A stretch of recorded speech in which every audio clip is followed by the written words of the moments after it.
Aeg on nüüd nii kaugel, et on mõistlik ette võtta telefoniintervjuu selle nädala tegijaga ja sellel nädalal on kogu meie tähelepanu koondunud Põltsamaale. Nimelt siis juhuslik möödaja teatas esmaspäeval Põltsamaalt häirekeskusele, et Põltsamaal istub pingil lumega kaetud inimene, kes ei liiguta. Kartes kõige hullemat ei julgenud kiirabisse helistaja ise abivahajale lähemale minna. Kutsus kiirabi kohale, jõudis kiirabi Tartust kõrgema prioriteediga kohale ja siis tuli välja, et abi on kutsutud skulptuurile, kes siis lihtsalt pingi peal istus. Ja visiit leidis aset, rohkem kiirabi seda kommenteerinud ei ole, aga meie oleme tabanud telefonitsi siis selle inimese, kes väljakutse tegi. Tere hommikust! Ei, nüüd te helistasite ikka selle inimesele, kes pingi peal istus. Oot, kas Kauro ei andnud, Kauro andis, ütles, et tema, mis nüüd juhtunud on? Mina olen see, kes siin pingi peal, ma siiamaani istun siin pingi peal. Te olete ikkagi inimene? Jaa, muidugi. Kuidas nimi?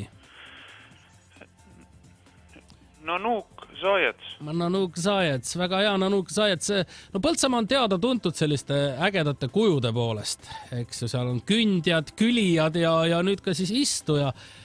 Mis siis esmaspäeval täpsemalt aset leidis? Oli väga külm ilm? No tegelikult asi hakkas sellest pihta, et tegelikult mul oli väga palav. Ma nimelt olen pärit siis Novaja Zemljalt, juba sõja ajal tulin siia.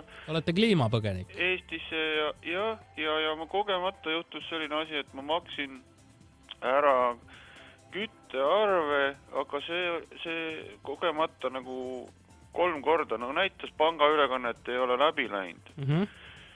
Ja maksin nagu 3 korda ja siis ilmselt siis Eesti Küte sai aru, et keerasid nagu 3-kordselt mulle peale.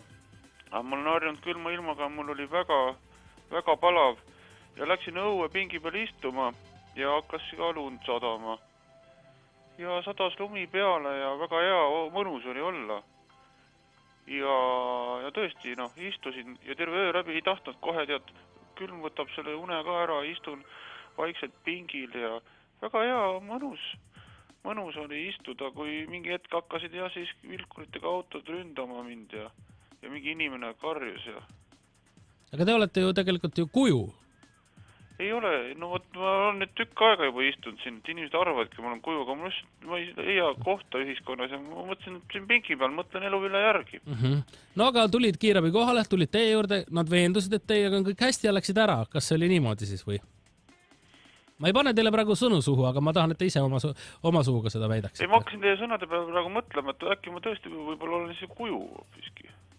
Et ma nagu ei tea, ma olen siin istunud juba aastaid. Ja nagu midagi muud ei tee ka, eks ju? Ei, no mida sa ikka teed? Kõik on nagu siin maailm... On juba tehtud? On juba tehtud.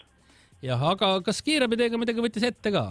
Ei, no mis nad ikka siin kujuga teevad? Läksid tagasi ja oligi nagu selles mõttes nagu kõik. Ja see inimesele muidugi häbi. Et kujule kutsub ikkagi niimoodi selle kiirabi, nagu ma oleks haige inimene. Te olete täiesti terve kuju, aga teil mingid mõrasid sees kuskil ei ole? Saate vaadata või teil pea ei liigu? Ei liigu, jah. Aga pilgu allapoole suunata? Aga teil ei ole ju silmigi? No ei saa, jah. Et selles mõttes, et mingi inimene hoiab mul lihtsalt telefonitoru praegu kõrva juures ka. Miks ma sellest räägin üldse? See on väga hea küsimus, miks te sellest räägite. Ma ise käin mõtlemata, aga kuidas te üldse räägite, kui te olete kuju, siis te ei saaks ju kõikide arusaamade järgi üldsegi mingit häält välja tuua endast. Tõesti, see on täitsa huvitav, jah. Enne ma kuulasin raadiot, ka ennem te rääkisite, et see Simson poiss teeb ka kujusid igasuguseid. Kas te olete tema tehtud? Mul on tema tehtud, jah, et äkki te saaksite talle edasi öelda, et ta kuidagi natukene tuleks ja modifitseeriks mind, et üle inet on istuda siin see suur asi on maas. Aha, et natukene väiksemaks keerata. Eks, jah. No aga selge, ütleme Simsonile edasi ja teie kuju siis, ma ei tea, istuge rahulikult ja ärge tekitage paanikat. Ei tekita, ei ole ka. Aitäh! No.